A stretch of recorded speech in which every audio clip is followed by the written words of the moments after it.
there is something negative that has happened, and when you have to confront that person or open up to that person, you don't want to be emotional, but it is tears that flow out first, even if you want to. So how do we control our emotions and get through to the point? I was a crybaby like that. Whenever I have to express something, especially to a very close one, I break out. I used to cry because it's the deep connection that comes out, and I trusted you so much. It's basically the disappointment that we have, and that's the emotion that is stepping out. So you tend to be like, no crying when you're expressing it. All you have to do is practice it several times in your mind. Go ahead and journal that incident, how you're going to talk to that person, and keep rehearsing in your mind.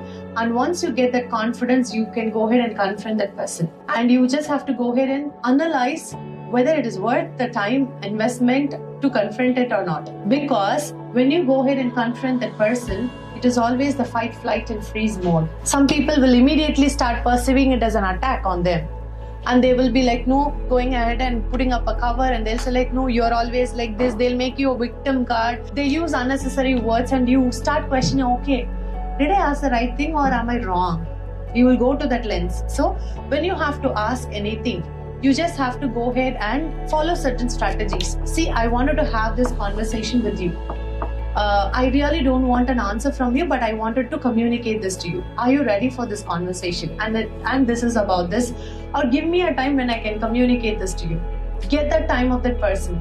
And in that time, just go ahead and sit and have the conversation with that person and tell them, I'm seriously not expecting an answer. I'm seriously not expecting any outcome from this.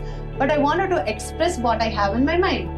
These are the things that I felt when you did this, because I had so much of expectation from you, or I had so much of trust on you, and you have broken everything. So I just wanted to say, this is how I feel, and end that conversation. It is always good to go ahead and express how it feels and put a closure towards it. So before getting emotional, rehearse that in your mind. You should be knowing that person very well, what response they will give. When you're rehearsing itself, you will be able to get that person's response also. So when you rehearse it multiple times, you will be able to figure out a quite amount of a response. Okay, if this person says this, what will be my response? If this person says this, what will be my response? So you get ready mentally, and then you go ahead and express.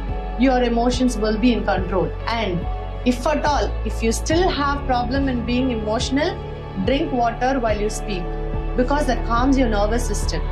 Or you can practice a breathing so that calms your nervous system. So these are two methodology that you can actually start implementing then and there at that same instance when you have emotional overwhelm happening. So probably try that.